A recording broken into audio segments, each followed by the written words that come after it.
students. How are you all? Hope you all are doing very good. So today, students, we have to start our 14th chapter of class 5th, which is about social and cultural awakening. Okay, so let's begin our chapter. See, first of all, they have given us some introductory lines. Indian society was beset with many evils and inhuman practices. However, the Indian society and culture continue to undergo the dynamic process of change and continuity. During the 19th century, it went through one more phase of social religious reforms and cultural regeneration. Several reforms movements were started by the Indian enlightened people. In this chapter, we shall study about these enlightened people and the movements which were launched by them. So Indian society में हमेशा से बहुत सारे evils या बहुत सारी ऐसी inhuman practices हमेशा से रही हैं, अगर हम अपनी हिस्ट्री के बारे में बात करते हैं तो ठीक है। लेकिन ये जो इंडियन सोसाइटी और जो एक कल्चर था, ये इन इवल प्रैक्टिसेस के होने के बावजूद भी यहाँ पे जो चेंज और कॉन्टिन्यूटी का डायनामिक प्रोसेस है वो हमेशा से कंटिन्यू रहा। ठीक है, 19th सेंचुरी में एक और फेज हमारे वहाँ आया सोशियो रिलीजियस रिफॉर्म और कल्चरल रीजनरेशन का। ठीक है, बहुत सारे मूवमेंट्स उस टाइम पे, रिफॉर्म मूवमेंट्स उस टाइम पे स्टार्ट हुए by the Indian enlightened people. So इस चैप्टर में we are going to study about those Indian enlightened people only, okay, and the movements which were launched by them. ठीक, चलो, so सबसे पहले we are having the topic characteristics of the Indian रीनेसेंस। Okay, C रीनेसेंस aroused nationalism. Okay, रीनेसेंस से क्या आया, nationalism जो है वो डेवलप हुआ। ओके, इसने क्या हाईलाइट किया, इसके through the need for ancient India idols and love for the Motherland. Okay, हमारे जो पहले के टाइम के इंडियन आइडल्स थे उनके लिए लव, उनके लिए रिस्पेक्ट, प्लस उसके साथ साथ जो हमारा मदरलैंड है, हमारी इंडियन कंट्री है, उसके लिए जो मदरलैंड के लिए जो लव है, रिस्पेक्ट है, वो अराइज हुई because of what, renaissance only. Okay, then people begin to oppose superstition and superfluous ritual. जो आपके सुपरस्टिशंस होते थे या जो सुपरफ्लुअस रिचुअल्स थे, उन्हें अपोज करना हम लोगों ने स्टार्ट किया after this what, Indian Renaissance. The nation began to be considered as a part of world community. हमारा जो नेशन है उसको वर्ल्ड कम्युनिटी का पार्ट कंसिडर किया जाने लगा after what, Indian Renaissance. The Western education infused in people, okay, with the ideas of liberty, equality and fraternity. जो western education हम लोगों को यहाँ मिली, उसके थ्रू क्या यहाँ के लोगों के अंदर लिबर्टी, इक्वालिटी और फ्रेटर्निटी जैसे आइडियाज डेवलप हुए। Many educated young people visited England where they got working knowledge for democratic institutions. Okay, बहुत सारे educated young people कहाँ, अब इंग्लैंड के और इंग्लैंड जाके वहाँ पे उन लोगों ने वर्किंग नॉलेज ली for democratic institution, so that वो आगे उन चीज़ों को अपने नेशन में भी डेवलप कर सके। तो सबसे पहले हम पढ़ेंगे ब्रह्मो समाज के बारे में। ओके, ब्रह्मो समाज। So, Raja Ram Mohan Roy founded the Brahmo Samaj in India in 1830. This is the picture of Raja Ram Mohan Roy. इन्होंने ब्रह्मो समाज को फाउंड किया था इंडिया में in the year 1830. ठीक है, he was influenced by the broad outlook of the European culture. The members of Brahmo Samaj opposed idol worship and preached in the belief in one God. Okay, ये किससे influence थे, राजा राम मोहन रॉय, जो European culture का broad outlook था, बाहर की काफ़ी उभरी हुई सोच थी, उसके टूवर्ड्स बहुत इन्फ्लुएंस थे राजा राम मोहन रॉय। और इसी वजह से जो ब्रह्मो समाज के मेंबर्स होते थे वो आइडल वर्शिप को अपोज करते थे और वो सिर्फ वन गॉड पे बिलीव करते थे। Raja Ram Mohan Roy was a great social reformer of the 19th century. 19th century के काफ़ी बड़े सोशल रिफॉर्मर ये रहे हैं। बंगाल में इनका बॉर्न हुआ था इन 1772 and he was a great scholar of Arabic, Persian and Sanskrit. Arabian plus Persian and Sanskrit के ये वह काफ़ी बड़े स्कॉलर थे। Raja Ram Mohan Roy was deeply hurt when his sister-in-law was forced to become sati when her husband died. He spent his entire life fighting against evil practices like sati, child marriage and caste system. His greatest achievement was the abolition of sati system in 1829. Actual में जब इनके sister in law के husband की death हुई तो उस time पे हमारे वहाँ पर सती सिस्टम चलता था, जहाँ पे जो विडो लेडी होती थी उनको उनके हस्बैंड के साथ ही लाइफ क्या बरी कर दिया जाता था। ओके, उनको क्या कर दिया जाता था, उनको भी उनके साथ ही मार दिया जाता था, बिठा के जला दिया जाता था। लेकिन उसी यही जो सिचुएशन थी ये राजा राम मोहन रॉय की सिस्टर इन लॉ के साथ हुई और इसे देख के वो काफ़ी बहुत ज़्यादा हर्ट हुए। इसीलिए वो अपनी एंटायर लाइफ में क्या करते रहे, इन इविल प्रैक्टिसेस के अगेंस्ट इन्होंने फाइट किया। ओके, उन्होंने ये जो सती सिस्टम है, चाइल्ड मैरिज, कास्ट सिस्टम, इसके अगेंस्ट वो हमेशा फाइट करते रहे और सबसे बड़ा अचीवमेंट उनका ये रहा जब उन्होंने हमारे देश में से, हमारी कंट्री में से क्या सती सिस्टम को पूरी तरीके से अबॉलिश कर दिया इन द ईयर 1829 में। ओके, चलो next is movement for window remarriage. Window remarriage के लिए जो मूवमेंट आया था, जो विडो हो जाती हैं उनके कैसे प्री मैरिज भी करवाया जा सकता है। सो ईश्वर चंद्र विद्यासागर, ठीक है, he openly supported widow remarriage and prove that it was not prohibited by the shastra. तो ईश्वर चंद्र विद्यासागर थे जिन्होंने पूरी तरीके से इसको सपोर्ट किया कि विडो रीमैरिज को, और इस चीज को प्रूव किया कि कहीं भी हमारे शास्त्रों में ये चीज नहीं लिखी है कि जो विडो होती हैं वो रीमैरिज नहीं कर सकती हैं। Okay, he strongly oppose the orthodox Hindus, जो ऑर्थोडॉक्स हिंदूज थे उनको वो बहुत स्ट्रांगली अपोज करते थे। However governor general lord Dalhousie appreciated his efforts and widow remarriage act was passed in 1856। First of all Vidyasagar married a widow in Calcutta in 1856, ठीक है। लेकिन उस टाइम पे जो हमारे गवर्नर जनरल थे हमारे देश में, लॉर्ड डलहौजी, इन्होंने उनके इस इनके एफर्ट्स को बहुत अच्छे से सपोर्ट किया, अप्रिशिएट किया और फिर eventually finally window remarriage act जो था वो पास कर दिया गया हमारे देश में 1856 में। और सबसे पहले वही थे जिन्होंने एक विडो के साथ क्या मैरी किया था, शादी करी थी in Calcutta in the year 1856 only. Next is Arya Samaj. So the reforms by Raja Ram Mohan Roy, Mahadev Govind Ranade were greatly influenced by the European culture. So ये जो राजा राम मोहन रॉय के रिफॉर्म्स थे, महादेव गोविंद रानडे थे, ये काफ़ी इन्फ्लुएंस थे यूरोपियन कल्चर से, ये यूरोपियन कल्चर को बहुत सपोर्ट करते थे।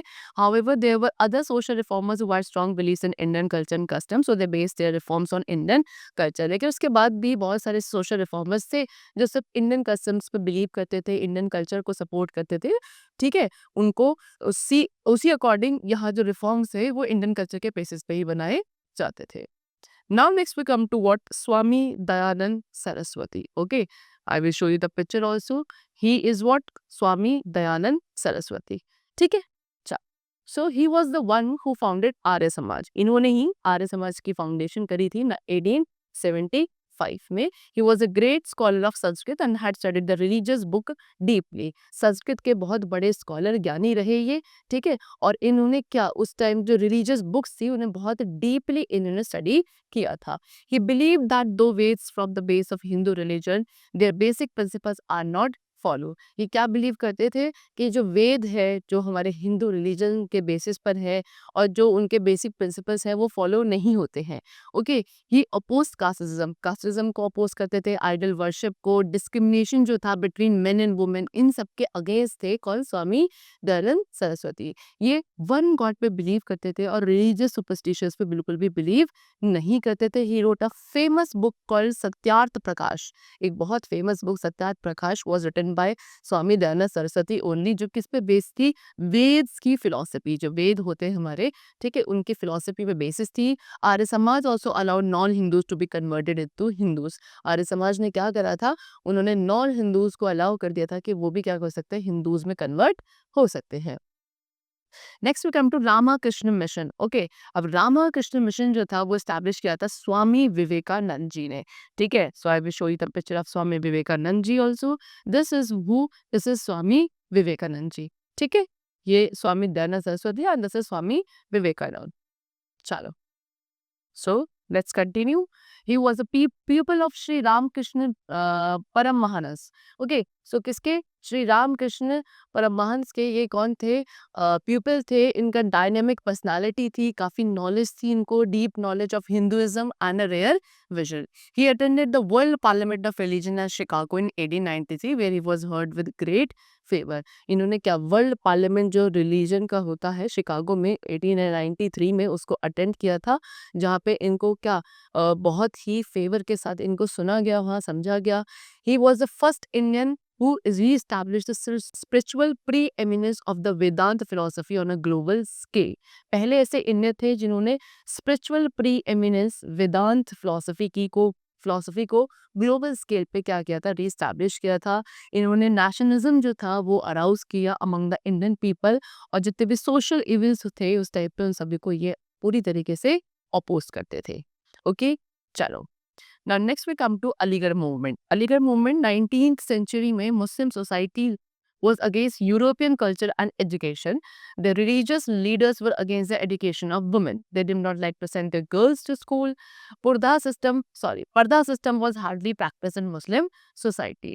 So 19th century में जो Muslim society थी वो यूरोपियन कल्चर के और जो एजुकेशन थी उसके पूरी तरीके से अगेंस्ट थे।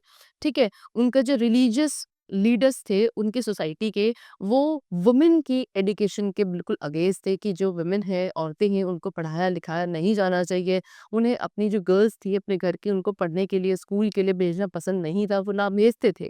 ठीक है, पर्दा सिस्टम जो था वो हार्डली प्रैक्टिस होता था, यानी कि हार्डली फॉलो किया जाता था आपकी मुस्लिम सोसाइटी में। फिर सर सैयद अहमद खान थे, वो took the support of the British to improve the condition of the Muslim. इन्होंने उस टाइम पे स्टेप लिया, इन्होंने ब्रिटिशर्स को सपोर्ट किया क्या मुस्लिम्स की कंडीशंस को इम्प्रूव करने के लिए। इन्होंने इनजस्टिस को जो होता था मुस्लिम वुमेन के साथ और जो पर्दा सिस्टम था उसको पूरी तरीके से अपोज किया। He also emphasise that the education was very important to change the society. ठीक है, क्या कहना मानना था इनका कि एजुकेशन बहुत ज़रूरी है, पढ़ना लिखना बहुत ज़रूरी है सोसाइटी को डेवलप करने के लिए, सोसाइटी के को चेंज करने के लिए positively. He set up Mohammedan Anglo Oriental college, ये इन्होंने सेटअप किया था 1875 में अलीगढ़ में। ओके, जो बाद में अलीगढ़ मुस्लिम यूनिवर्सिटी के नेम से जाना गया। He also brought new awakening in the Muslim society so that Muslim women could also get higher education. बहुत सारे चेंजेस, बहुत सारे रिफॉर्म्स मुस्लिम सोसाइटी में इनके थ्रू लाए गए, जिससे क्या हुआ, कहीं ना कहीं मुस्लिम जो वुमेन थी, ओके, उनको सपोर्ट मिला, वो हायर एजुकेशन के लिए उनको अलाउ किया जाने लगा। ओके, चल, now see this is who, sir Syed Ahmed Khan, ये आपके अलीगढ़ मुस्लिम यूनिवर्सिटी है। So sir Syed Ahmed Shariatullah also work towards the reformation of the Muslim society. उसके बाद एक और थे सर सैयद अहमद शरीतुल्लाह, जिन्होंने ही क्या मुस्लिम सोसाइटी के रिफॉर्मेशन के टुवर्ड्स इन्होंने भी काम किया। ओके, उसके बाद नवाब अब्दुल लतीफ़, ये भी एक दूसरे मुस्लिम रिफॉर्मर थे जो क्या मुस्लिम सोसाइटी के मॉडर्नाइजेशन के फेवर में थे कि मुस्लिम सोसाइटी भी मॉडर्नाइज होनी चाहिए, उसके टुवर्ड्स इन्होंने भी वर्क किया। इन्होंने हिंदू कॉलेज को चेंज किया into presidency college in Calcutta, और and thus open it for Hindus as well, और फिर उसको हिंदूज के लिए भी ओपन कर दिया गया। ठीक है, his next important step was the establishment of the Mohammedan literary society in Calcutta in 1863 in order to formulate public opinion in favour of modern education and to bring enlightened Muslims, Hindus and Englishman together for mutual benefit. और फिर उसके बाद एक बहुत important step जो था क्या, कि उन्होंने मोहम्मदीन लिटरेरी सोसाइटी जो थी उसको एस्टैब्लिश किया कैलकाटा में 1863 में। और इसमें क्या हुआ था, जो पब्लिक ओपिनियन थे उनको फॉर्मुलेट किया गया था किसके फेवर में, मॉडर्न एजुकेशन के फेवर में। और जितने भी एनलाइटेड मुस्लिम, हिंदू, इंग्लिशमैन थे उन सबको एक साथ ही लाया गया था इसमें म्यूचुअल बेनिफिट्स के लिए। ओके, उसके साथ इन्होंने बहुत सारे एजुकेशनल इंस्टीट्यूट्स भी इस्टेब्लिश किए थे जिसमें राजा शाही मद्रासा भी इंक्लूडेड था। This is presidency college over here. Okay, चलो, now next we come to the theosophical society. So theosophical society, so theosophical society को कौन लीड करता था, एनी बेसेंट। ठीक है, इंडिया में एनी बेसेंट थी जो इस सोसाइटी को लीड करती थी, and she was inspired by the philosophy of western enlightenment. ये भी कौन थी, वेस्टर्न एनलाइटमेंट की फिलॉसफी से काफी इंस्पायर्ड थी। But it found in the Upanishads a store house of wisdom for the realisation of the absolute. Okay, based on this discovery, the Theosophical Society of India was founded at Adyar in Madras in 1886, carried out extensive research on the Hindu religious system. ठीक, तो इस discovery के basis पे theosophical society को India में found किया गया था अदियर में। अदियर आपका मद्रास में पड़ता है 1886 में, और इसमें काफ़ी रिसर्च करी गई हिंदू रिलीजियस सिस्टम पे। ठीक, इस सोसाइटी ने क्या बहुत सारी बुक्स को पब्लिश किया। उसके साथ साथ सेंट्रल हिंदू कॉलेज भी इसी के थ्रू फाउंड किया गया जो वाराणसी में है 1858 में। Society strongly oppose child marriage and supported the abolition of caste system. Okay, child marriage के अगेंस्ट थी ये सोसाइटी, जो इसका काम था चाइल्ड मैरिज के अगेंस्ट काम करना था, प्लस जो कास्ट सिस्टम था वो अबॉलिश किया गया इसी के through. Okay, she is who Annie Besant. Now next is what Ramabai Ranade holds a place of pride among the women social reform.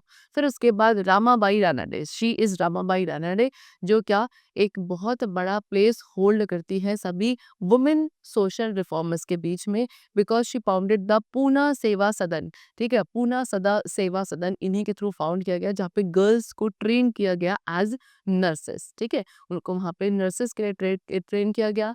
फिर महादेव गोविंद रानाडे, ही इज महादेव गोविंद रानडे, इन्होंने क्या फाउंड किया था, प्रार्थना समाज, कहाँ, बॉम्बे में इन 1868 में।